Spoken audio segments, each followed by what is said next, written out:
Hello, welcome to the Seeking Heaven channel, the near-death experience and other phenomena. Today, we have a real treat.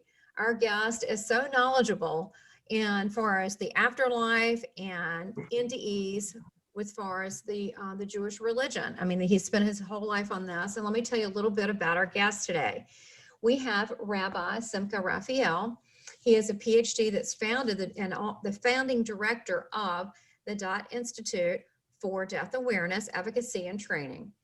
He's currently working as a psychotherapist, as a spiritual director in Philadelphia, and he has many publications on death and the afterlife, including his groundbreaking book, Jewish Views of the Afterlife, and has recently published a brand new book. It's called Jewish End-of-Life Care in a Virtual Age, Our Traditions Reimagined.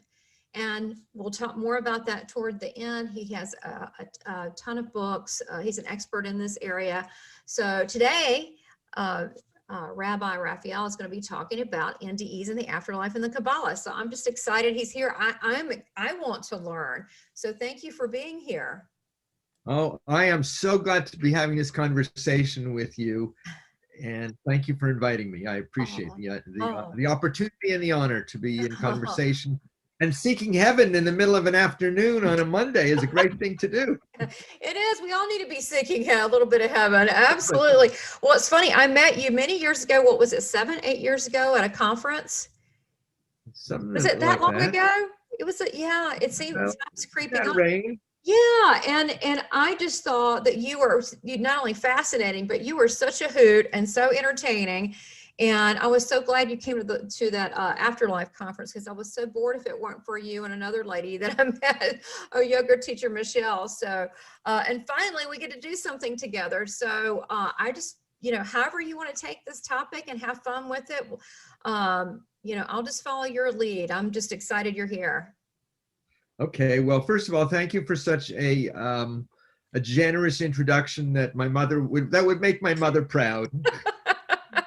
Good.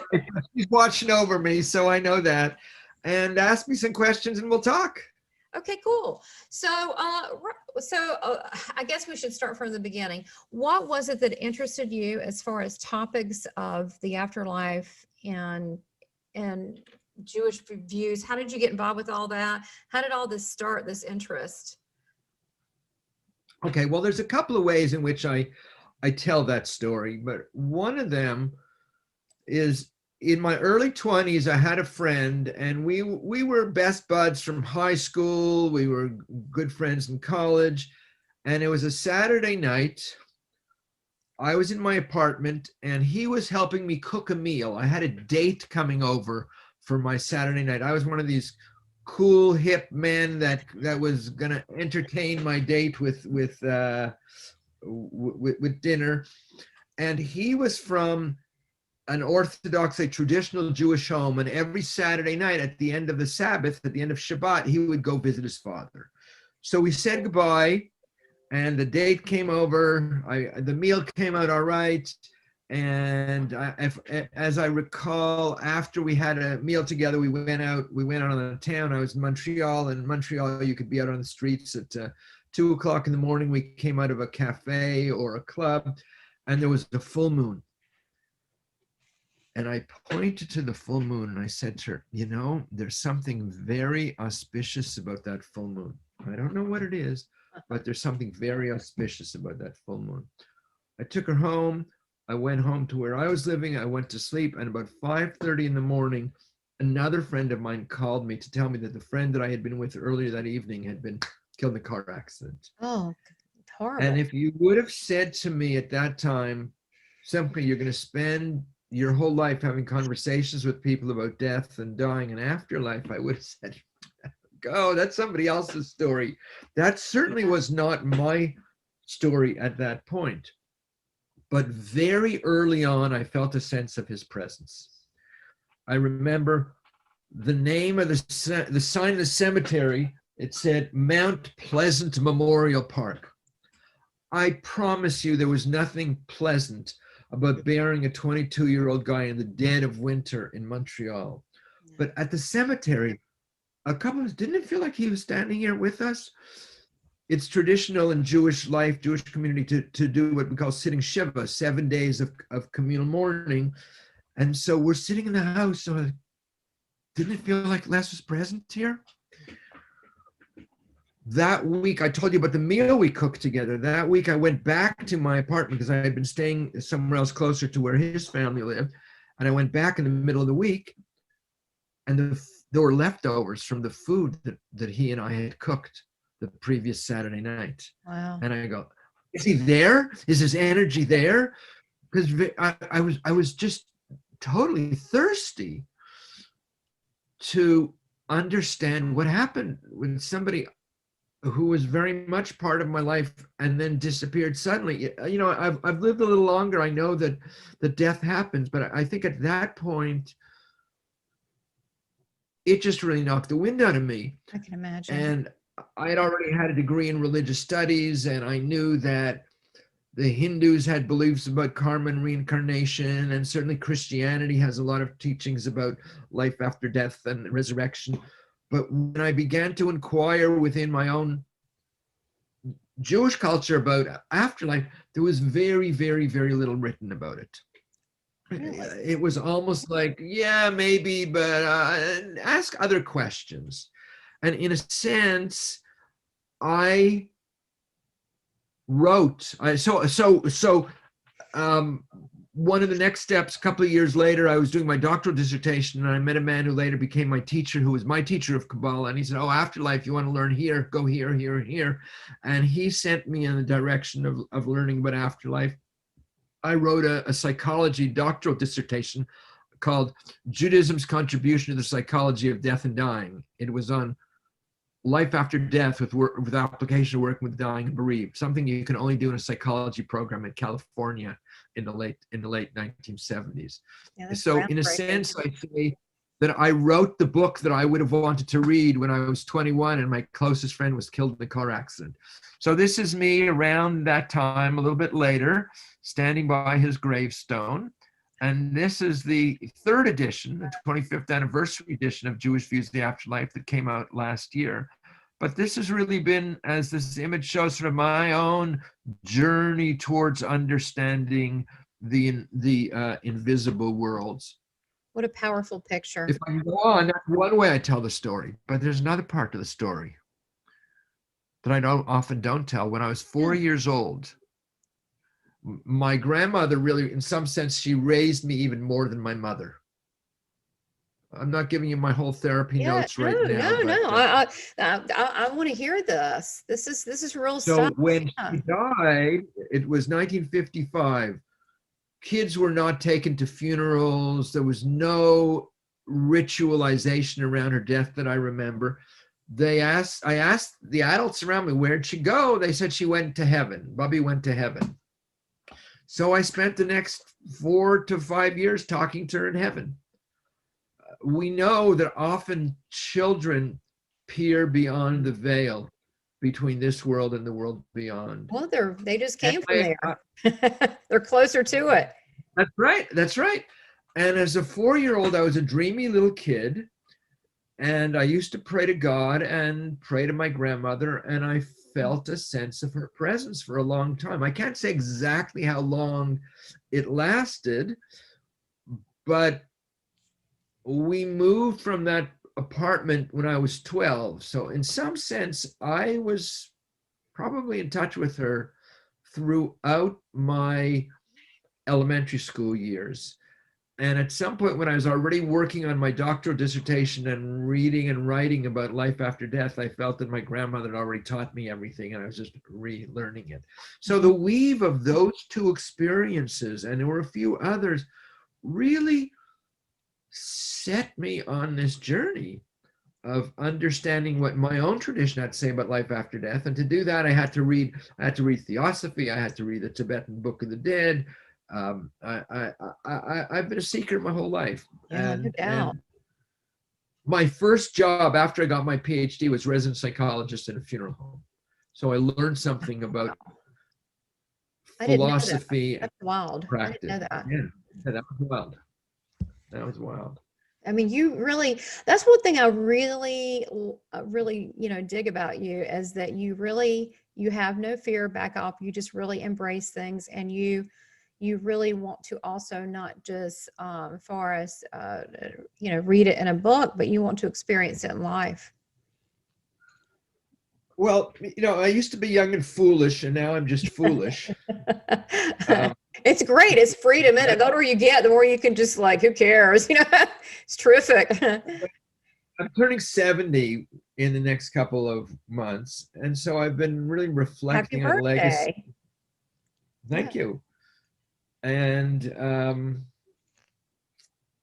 there were certain kinds of experiences like the one I've described, and some of the teachers I've met. I didn't see where it was all going, but I really see that this is what I've been called to do. We're each called in our own life story to, I like to think make the world a better place. And so I've been given lots of opportunities in terms of learning, in terms of work experience, in terms of meeting you to help make the world a better place. And that's what we're trying to do, just share a little bit of our collective wisdom through this podcast today. Absolutely. Well, so now with your grandmother and so forth, and you were communicating with her, did she also have teachings with you as you would lay there and sleep at night? I'm curious.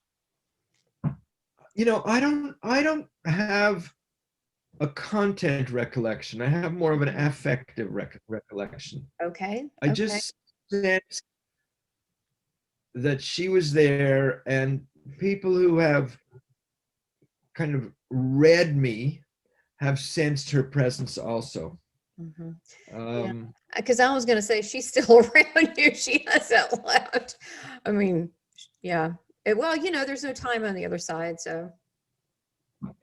Well, it's interesting. This is we for those of you who are listening, we mapped out a little bit of a roadmap for where we're going. We're already diverging on this because I want to show you a picture of my grandmother. Well, look at this. Well, okay, let's see. This is a picture of my grandmother and her two sisters. Oh, how pretty. Look at the grave of their parents in Europe before they left to emigrate from Austria to Canada right after World War I. So she had lost her parents. They were murdered. Her husband, my grandfather, died in a car accident.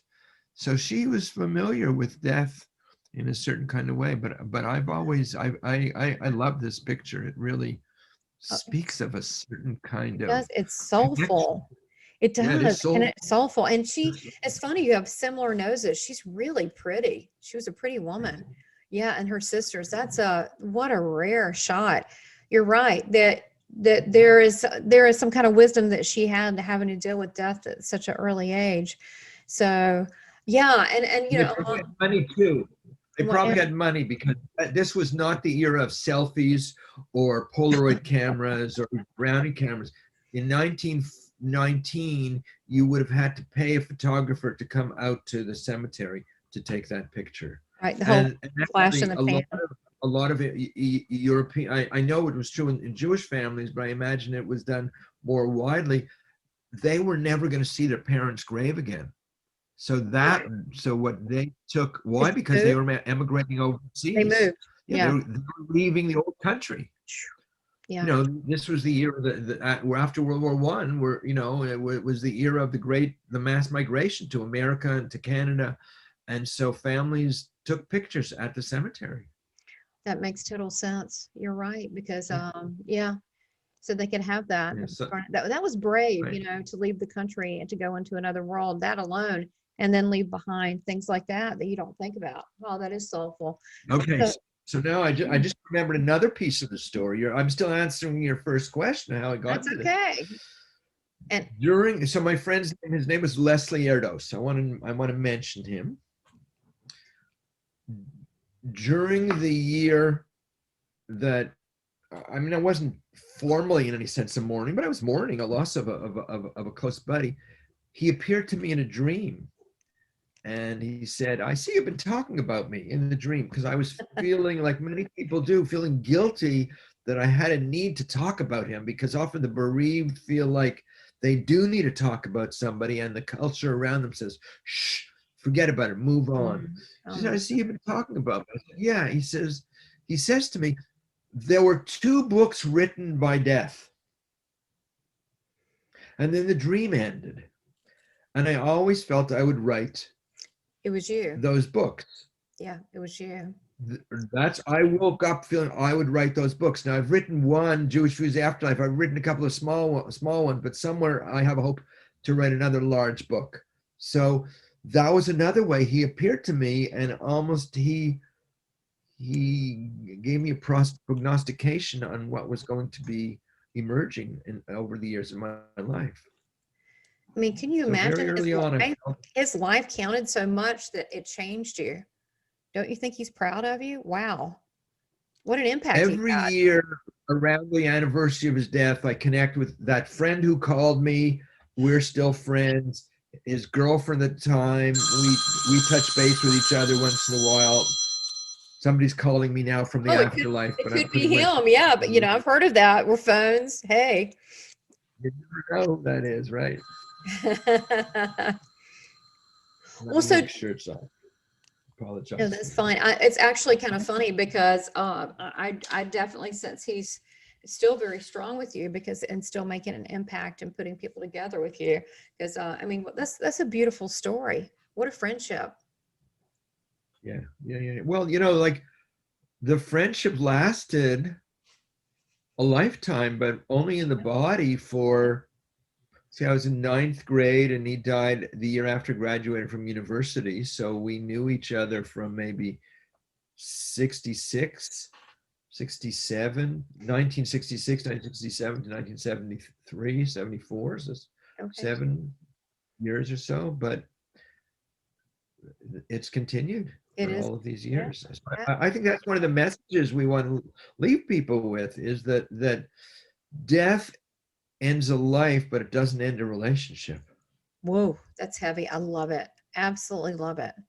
That's true. You're right. Yeah. Because you're still having a relationship, and the fact that you're sensitive and open to it, you recognize that he's around, but he's almost like I mean, almost, heck, he's like one of your guides. I mean, he is truly lovingly helping you and pushing you forward, and helping you with this quest your whole life. I mean, what love? If you think about it, what love? I want to take it from the specificity of my own story to Mhm. other folks' stories, because people are going to Okay. be hearing this. Yeah. And and think about who are those people in your life who lived and died, who in their story, in their life, their death, left you an incredible legacy.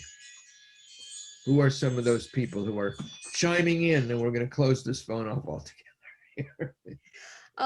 For me, it was my grandmother. I can tell you, because she wasn't perfect. She had her quirks. She was very eccentric. She was quirky, okay, but she was very strong female. And in the 30s and 40s, had her own business, had a hosiery mill business she started, and she was very flashy and flamboyant, which was very hard to be in a small Hickory, North Carolina town. And I think she Yeah. also had a lot of abilities. She didn't let that come out either. It comes up with readings with people all the time, like I can't even count now, seriously. And how do you, she was way over the top. I mean, leopard, red lipstick. So how do you, and then have a businesswoman, they weren't around then. So I thought she was gutsy. And she took on people that would try to belittle her. She was just a gutsy, you know, uh, little woman. But I want to talk about people who died and their death transformed our lives. There are people whose death, to me, death is one of the strong spiritual teachers. We can learn through reading, we can learn through relationships, we can learn through trauma and drama, and death is a teacher. And certainly in my life, there's a long litany of loved ones who have died, contemporaries. And death can be a very strong teacher. Yes, I was thinking about my 50 birthday party and all the people that have passed since then. they're pretty young. They passed, and it's, pretty recent. And I'm going, wow, this is just the beginning. So, you think about what those people meant to you, and you also see how precious life is and how each person is so important. I mean, they're basically God embodied in a body, walking around expressing themselves, but they're a spirit. They're a spiritual being. And the longer you live, the more people there are on the other side to Yeah. be there Yeah. for you.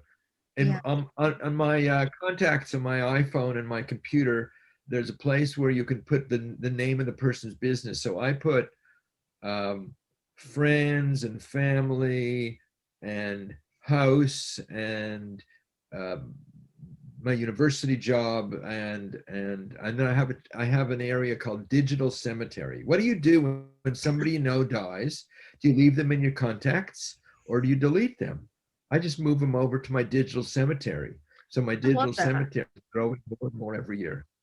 I Yeah, actually well, love that. I don't want to erase people. I want to remember them and honor them. What do the Catholics do? Light candles? I mean, I want some way of honoring them. I think that's beautiful. They don't want to be forgotten. right.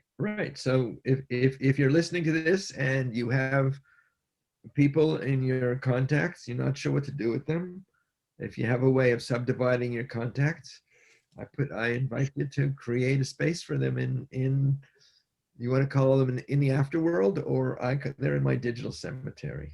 I love that. That's a beautiful. I love how you have such an original take on things, and it's so balanced on far as the afterlife and where we're going, and it's so healthy. And I like that there's a dialogue about it. Most people come from a place of fear, when in reality we should honor people. I mean, they put their work in. It's now their time, or whatever that is, and we should honor and celebrate them. And I like your view on things, and which I do want to talk about your book later on, because that's revolutionary as well. But now, while you're going through all this, you're learning, you're asking questions, you're educating yourself through formal education, and also just inquiring and asking. Was that it seems like to me that you're ahead of your time, that those questions, were they asked especially in the Jewish community about the afterlife or near-death experiences or death, or where that we go? Was that unusual to ask that? Well, if we did a survey of 100 people who are reasonably educated, and I said, what does Judaism have to say about life after death? Most of those people would say, I don't know. And many would say, oh, well, I heard that Judaism doesn't believe in the afterlife. Now, that was almost the operating assumption in the world of the Jewish community of the 1960s and 70s and 80s. Part of that was due to assimilation, that the Jews after World War II tried to fit into American culture. And part of it was after the Holocaust, it wasn't very in vogue to think about the post-mortem journey of 6 million souls. Oh, Really, the imperative of cultural life in the Jewish community after World War II was to resettle refugees, and to create communities of safety all around the world, and then later to guarantee the existence of the state of Israel. So philosophical ponderings on the fate of the soul and afterlife was not in the world that I grew up in. that makes sense. There's a story. Stephen Levine was sort of an Elizabeth Kubler-Ross protege, and a woman came to him and said that her mother was dying in the Brooklyn Convalescent Hospital, and you figured this is like an old Jewish bubby raised on gefilte fish and chicken soup. And she says she's going to go read her mother selections from the Tibetan Book of the Dead. And Stephen Levine got on the phone, he called her, he says, don't you dare freak the poor woman out. The Tibetan Book of the Dead was written for monks in ancient Tibet the Jewish grandmother is going to see these flying Buddha Harukas and she's going to freak out. He says, go sing or read her old Yiddish love poems. So I say, wait a minute. The Christianity has a tradition on afterlife, and in fact, in medieval Christianity, there was something called Horis Moriendi, the art of dying, which were liturgical manuals for the dying. The Tibetans have books of the dead. The Native Americans, the Sufis. How come Jews have to go read Yiddish love poetry? Yeah. Because we lost touch with that tradition. So when I was looking around, I in fact had to go into the pre-modern Jewish world, because the modern world lost touch with it. Not that Judaism does not believe in afterlife. It's that modern Jews lost touch with it. Fiddler on the Roof is out in the popular culture today. If you remember Fiddler on the Roof, the grandmother comes through in a dream from the other side and offers advice on marriage. That was part of Eastern European folk culture. Fiddler on the Roof is a Jewish afterlife tale that if you look on YouTube, it's translated into Hindi, it's performed in Korea, it's universal. So I had to go do archaeology. I had to go, I know we're going to talk about Kabbalah. I had to go into the earlier period of time and in a sense, resurrect that lost tradition. It took 10 years. I spent 10 years reading everything I can get my hands on about life after death in Judaism. And I wrote kind of a historical evolution of Jewish thought on life after death with good scholarship, but they say it's very readable. It's still around after 25 years. The new edition will probably be around after I'm in the afterlife. A long time from now. Well, look, you'll be channeling it to someone. Listen, I don't want to be a bummer, but none of us are getting out of here alive. I don't mean today. Relax. Absolutely. You're absolutely right. That's it's guaranteed. That's the reality of the human condition. My aunt says everyone has their expiry date tattooed on their body. She says, mine's on my rear end. I can't see it, so I don't worry about it. To which I said to her, hey, Rose, it's a good thing, because if you could see your rear end from behind, you would probably drop dead. Oh my gosh, that's so funny. That's how we talk in my family. Oh my gosh, that's so funny. And I love, the sense of humor, but it is a normal cycle of life.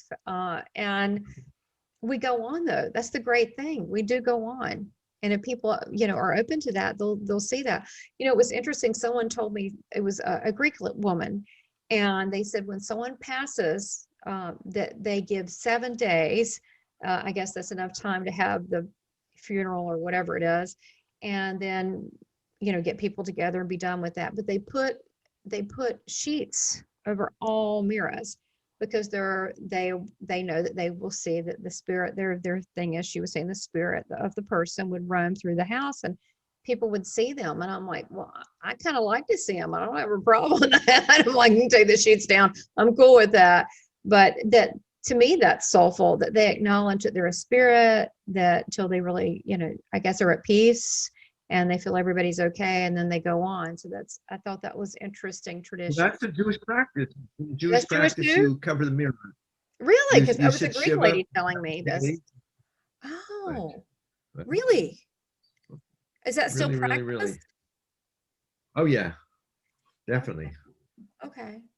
And again, and why would you close it, just not to startle someone? I mean, I wouldn't care if I saw someone. So let me say something about Kabbalah. Kabbalah is the mysticism of Judaism that emerges in stages. We could do a longer thing, which we're not going to do, on the evolution of ideas of Jewish mysticism. But in 12th to 14th century Spain, and then later in the 1400s, 1500s, and 1600s in what was then Palestine, Safed, where it was the heyday of Jewish mystical teachings. And the teachings of Jewish mysticism really build upon the earlier layers of Jewish tradition. It's not like the mystics ran off like the Desert Fathers and rejected the culture. Okay. The Jewish mystics, most of them were men, were married, they had families, they had jobs. Some of them were scholars, but some of them were shoemakers, and some of them were merchants, and some of them were farmers. And they took the earlier layers of Jewish teaching, and it's almost like they made it Jewish teachings 2.0. Mm. So there's a book that I looked at a lot, or a series of texts called the Zohar. It's a mystical commentary on the 5 books of Moses. So we're talking about the 7 days. So let me show you a little something that comes from this Zohar. Yeah, I want to see that. There's something that they call the pangs of the grave, chibut hakever. Rabbi Yehuda said, for 7 days, the soul goes to and fro from the house to the grave, from the grave to the house, mourning for the body. And when I share that with people, I say, yeah, they never taught you that in Hebrew school. They never even taught you that in Catholic school, if you went to Catholic school. No. But cultures all around the world have a sense of an intermezzo period after death when the soul or an aspect of the soul stays close to physical embodiment. And That's wild, because I just randomly brought that up about the Greek woman, and that was on your I just, hey, where I just randomly, I didn't know that was a big thing in other cultures. Wow. the Tibetan Book of the Dead says after 3 to 7 days you will wake up in another bardo. Bardo is the word that they use for transit stages. So while we are alive, there's waking, dreaming, and sleeping. Those are the 3 waking bardos. Mm. And then there's the bardo of sort of leaving the body. There's another one of processing the positive and the negative, the fearful, the wrathful, and the benevolent deities. And then there's preparing for rebirth. So there's a whole process that the Tibetans talk about. I had to read the Tibetan Book of the Dead to understand the Jewish stuff, because the Tibetan Book of the Dead, it was a little less cryptic than some of the Jewish stuff. But there's at the end of the process of Shiva, the 7 days of communal mourning, somebody dies, they say you sit Shiva. What that means is literally they sit on low stools. People might have a tear in their garment because the heart is torn. There'll be prayers said, and it said that you get up from Shiva, like when it's over. So what you do is you walk around the block after it's over. In a psychological sense, you get up from Shiva, you finish the 7 days of mourning because you're re-entering into life. After 7 days, we've taken this time of intensive mourning, and now we're going to slowly begin our return back to life. But it's also as if to say to the soul on the other side, we can take you this far, but you have to go the rest of your way on your own. Oh, that's beautiful. Oh, that's so beautiful. Wow. And the other thing is they actually mourn. How many current today, how many people when someone, well, in the past, before the pre-COVID situation, I mean, how many people truly had time before, with the lockdown to really mourn? I don't think this a lot of culture people does did. a lousy job on mourning. This culture does a lousy job. You get 3 days at the most. Oh yeah. Bereavement days. No, mourning is an ongoing process, and as a therapist, I do a lot of grief counseling. My work is to give people permission to feel whatever they're feeling, and you don't have to put on a happy face because you're your Aunt Judy thinks that you've been mourning too long and you have to get over it. Or I'm working with somebody who lost a husband very, very suddenly, and they're saying they wanted a date. She's still in trauma, and it's been during COVID time, so it's even more difficult. I said, why don't you just say to them, I'll be the first to know, and I'll let you know. You'll be the second to know. Yeah. Yeah. What's the rush? What's the rush? Well, it's the American way of discomfort with death. People don't Okay. die, they pass over, they expire. When I woke up this morning, I had to check my driver's license to see if I had expired. You know, we have all of these euphemisms for death. Oh my gosh. Well, it goes back to certain things that are cycles of life and certain things that we haven't been feeding ourselves, but it's part of life. You can't avoid it. Suffering and death, it's going to happen. So, it just, you can't ignore it.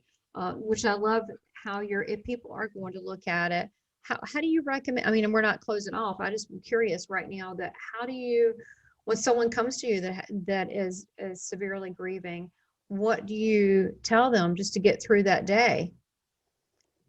Well, I think I just my task as a therapist is to imagine I am walking in somebody else's shoes.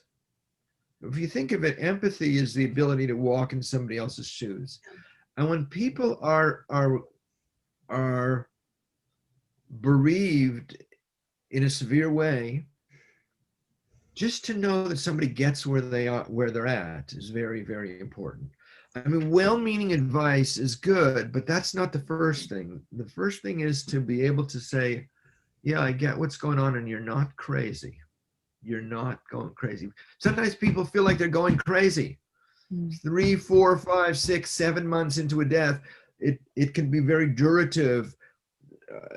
Sometimes it's the long haul of the dark winter, and people feel like they're in the dark night of the soul, and they have no hope. And I say, I'll carry the hope for you, because I've seen people rebuild their lives. Now, there is pathological grief, and sometimes people get stuck in a place, and sometimes people need more help than they realize. But human beings have gotten over grief forever. Our community support used to help them. But I want to make sure we have time to talk a little bit about what I discovered about near-death experiences and the afterlife and Jewish mysticism. I would love to hit that part. Absolutely. And if are there any teachings as far as the Jewish religion of NDEs? Okay, so there's that first phase of 7 days when the soul goes to and fro from its home to its grave. There's also evidence in the text that correspond 100% with the same kind of near-death experience literature that Raymond Moody and Ibn Alexander and some of those other folks have been talking about. So what I found was in the medieval mystical literature, there are deathbed visions of ancestral guides, or the familial beings, as I call them, ancestral guides of the mythic beings. There's life, and there's life review and judgment. I mean, these are some of the things that we see in Life After Life. We see in Proof of Heaven. So what I've done, and I just want to show you in a moment, that these kinds of phenomena that are described today in near-death experience literature, and today there's more resuscitation technology available than any other point in human history. You're absolutely correct. Yeah. And they're actually doing some interesting research in a number of places. But I heard of one project in England, in emergency room and ICU rooms. They're building fake soffits. You know, a soffit is sort of like a fake ceiling or wall, and so that it looks like a wall, but there's something behind it. So they're building soffits in the ER, and they're putting symbols all around on the wall. Oh, so I got it. I'm sitting that's here cool. and I'm looking up, I just see the soffit. You have to be out of the body. You have to be at ceiling level to be able to see the symbols. Oh, cool. So I don't know what's happened with this research yet, but they're trying to gather research to see whether they can, people who who have these out-of-body experiences in the near-death experience are able to see those symbols. So today there's more resuscitation technology, but I don't know how these scholars and scribes and rabbis of the 12th century who wrote some of this stuff, and some of it was earlier, knew this. How do they know? Because they were seers also. They were, death was happening where they were. I don't know that they didn't have a tape recorder in 12th century Guadalajara, Spain, to say, hey, you just came back from your near-death experience. Tell me what it is on your iPhone. They didn't have that. But look at this. Look at this stuff over here. I'll read it to you. Rabbi Shimon said, "Have you seen today the image of your father or your mother?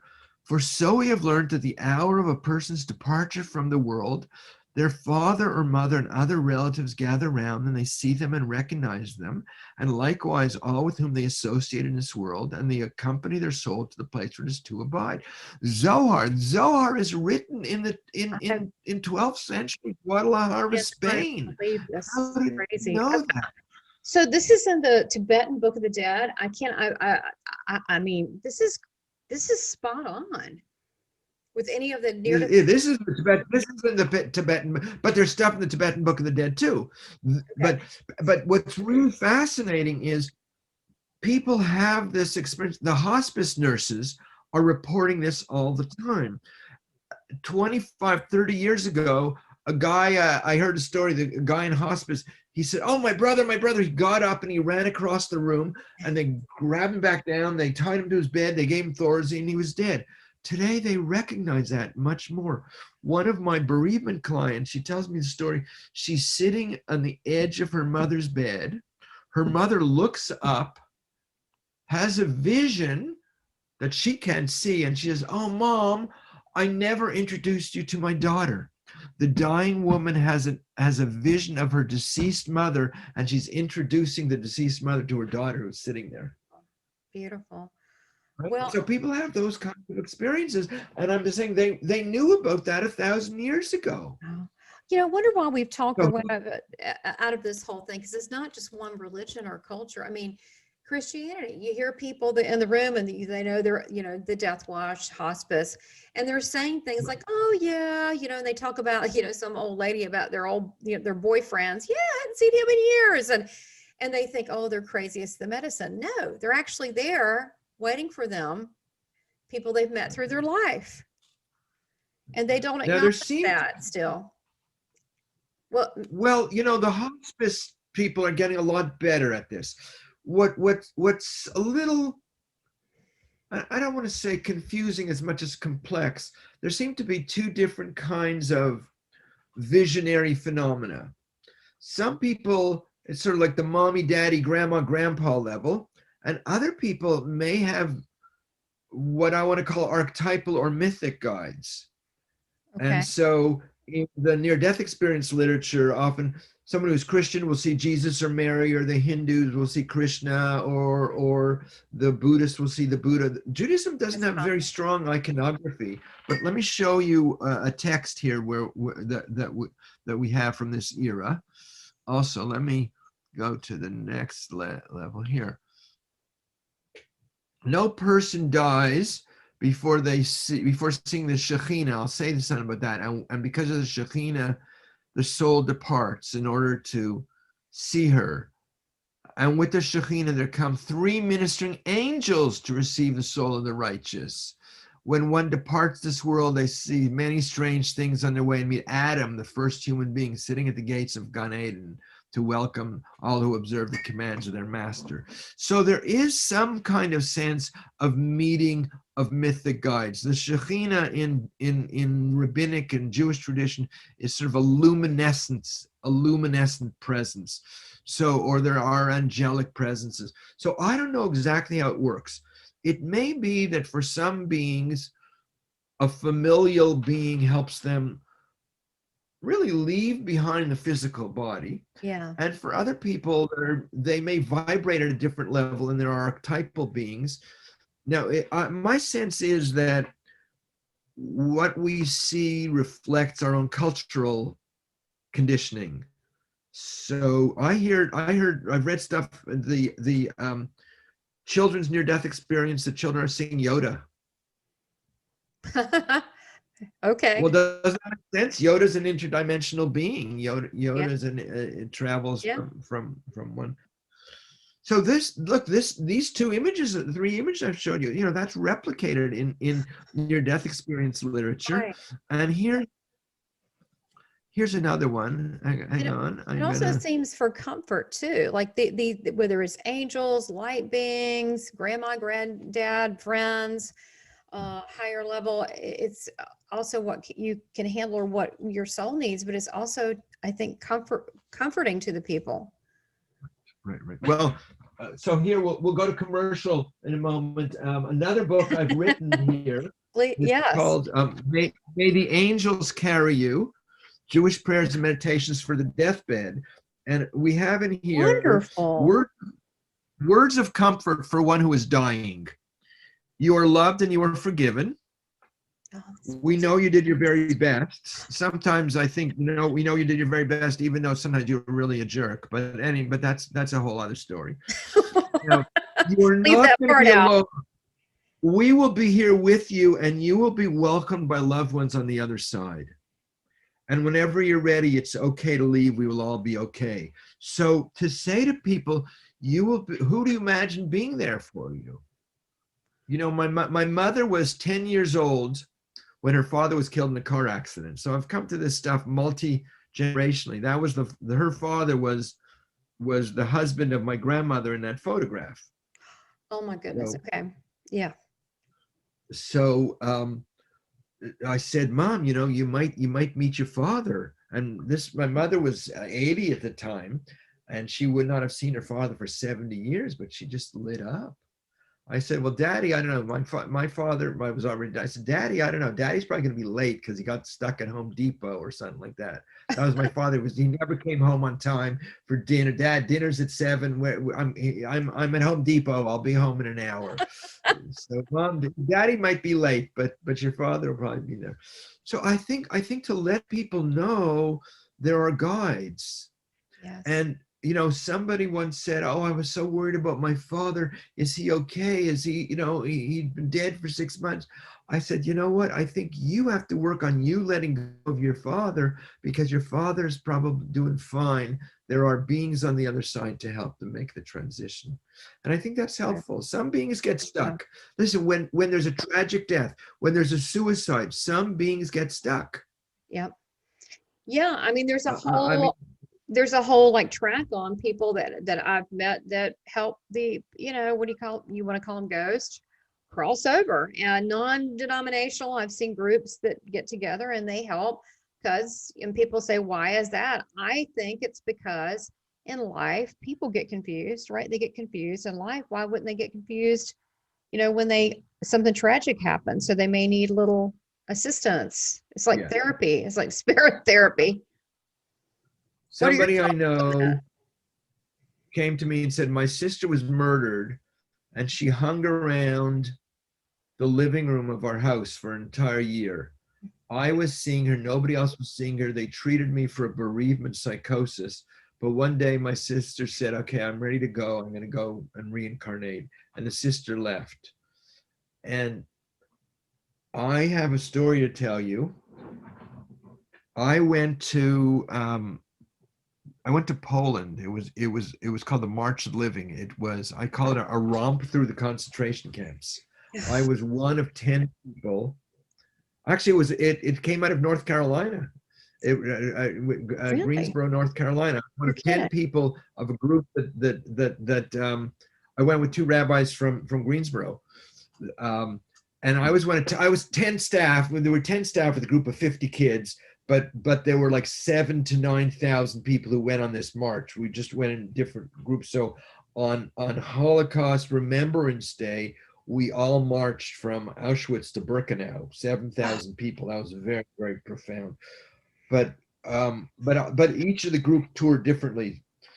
So on Friday of that week, we went to Majdanek. Majdanek was near the Polish border. And when the Russians came westward, the Nazis destroyed as much as they could, but Majdanek was pretty close to the Russian front. It was still intact. It could still be up. It could be up and running as a death camp in 48 hours. The technology is all still there. It was horrific to see. It was this Yeah. gorgeous day in the Polish countryside. It was in April. The vegetation was blooming again. There was a nice breeze in the air. It was surreal because you're in hundreds and hundreds of acres of what was an intentionally built death camp. I just still can't believe that happened. Well, it happened. No, I know. walked through the gas chambers, and that was a like an earlier version of what they did later. They just would put in CO2 from trucks. That was a pleasant surprise. And I walked out of there. I couldn't stop coughing. And sometimes you can drink a little bit of water and it goes down the wrong pipe. But all of us, I just couldn't stop coughing. And I lay down on the grass, coughing uncontrollably. And my eyes were closed, but I could see the light of the sunlight coming in through my eyes. And I go into light, go into light, go into light, go into light, go into light, go into light. And whoosh! And it was gone, and I stopped coughing. And I realized that this gnarled being they attached to you, that had been in the air, attached to me, and it utilized me to be able to ascend. And so those kind of stories, I would tell them on this on this podcast. But my people are so spiritual. I'm just telling you, there's probably people crying. Well, I think that when we first met, I love the fact that you're esoteric like me. I guess you'd say I'm a mystic, but anyway, that I've run a past life multiple times, the same one where I was gassed. I was not Jewish. I was Italian, and I married a Jewish man.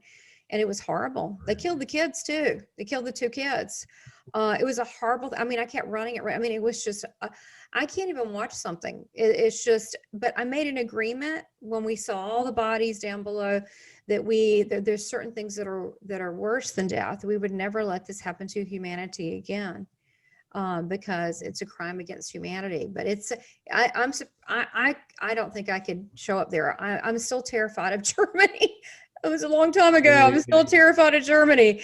I shouldn't be, but because it's a different time. But yeah, I hear what you're saying. But that was kind what you did to help that person go. Really. I didn't do it. It just did it. It just happened. Just knew. But there are people who are talking about past life in a concentration camp. I know a lot of people who have different pieces of that story, and I have a piece of that story I don't want to unpack now. Right. So definitely there are reports of people who have had previous incarnations of trauma in concentration camps. There's a whole phenomena out there, and there are a number of books on that. So that's another conversation for another time. Let's go back to our. Yeah, that would be fascinating. Okay, well, this is all fascinating. So yes, let's go back to the NDEs and the afterlife. So again, we're now back in Guadalajara, Spain, in the 12th century, when God desires to take back a man's spirit. All the days they have lived in this world pass in review. That's the near-death experience. That's the life review. Yeah. And again, we have that that word in our culture. I saw my life flash before my eyes, and people who have an NDE experience report it. And I've worked in hospice. I have a theory. What I say is, when people are dying slowly, the black box recorder that seems to hold all of our historical memory may go on auto replay before a person dies. I have been with people, and it's almost as if they are in their slow demise are reliving their early childhood. I was with a woman many, many years ago, and she was in this very agitated state, and I was standing by her bed. And when she woke up, instead of saying, hello, Mrs. Jones, what went into your body? Hello, Mrs. Jones, what went out of your body? Which is sometimes what they do, like, what did you eat and what did you poop? I just said, where were you? And she said, I'm back at a farm where I grew up, and there's my father. And she was relating to me very much a sense of reliving her story. So I don't know if it's accurate, but I think that happens. And I think the practical pastoral application is that if we know people who are towards the end of their life, we want to give them the opportunity to tell their life story. This is That's legacy true. work. People don't What ask do we that. learn from near-death experiences? We learn that people need to tell their life story.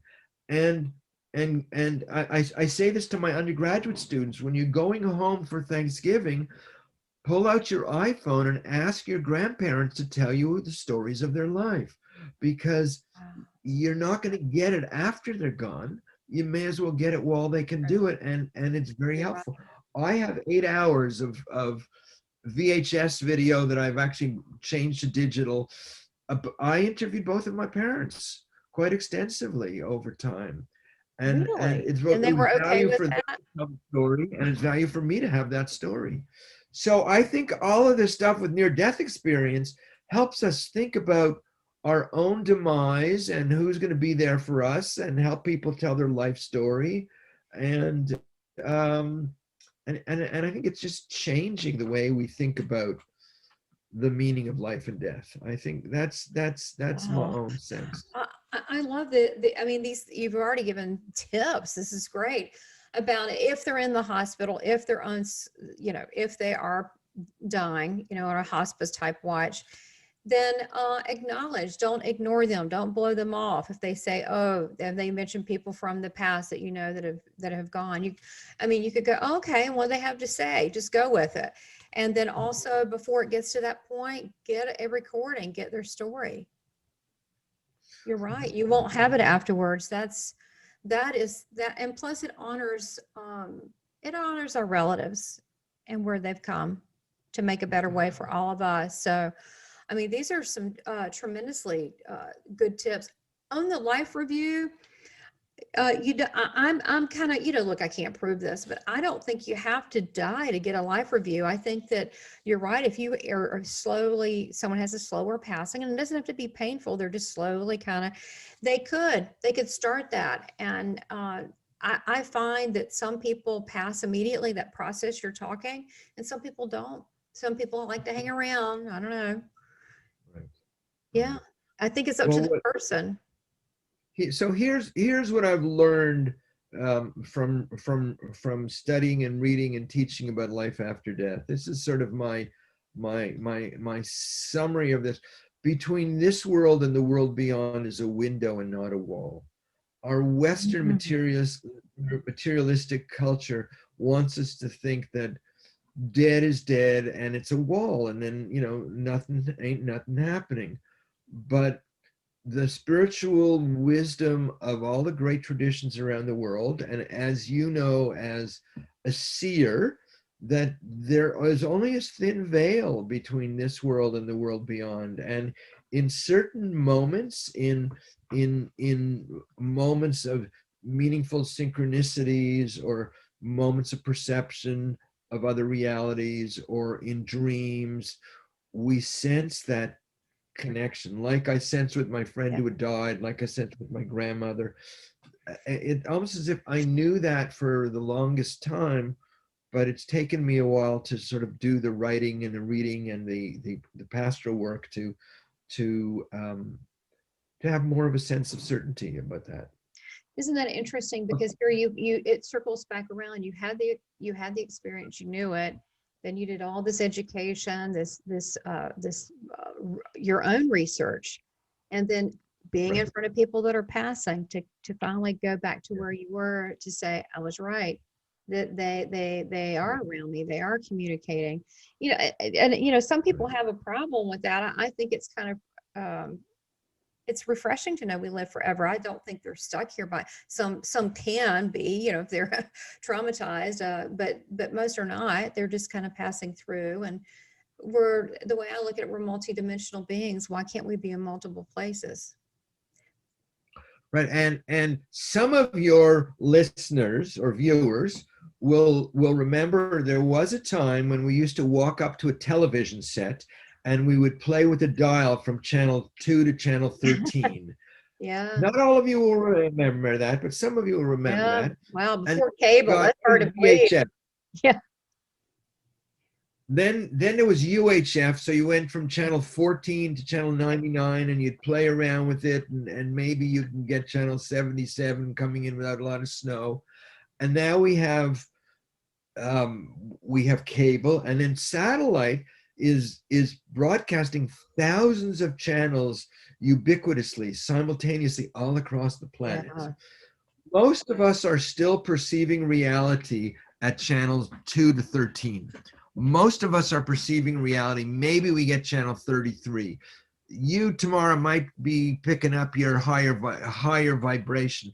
So there are other frequencies of knowing and other realities, and where we're evolving as a species, and maybe that's a good place to sort of start coming in for a landing, is that we want to grow as a species to be able to have people see those other worlds, but we're still seeking heaven.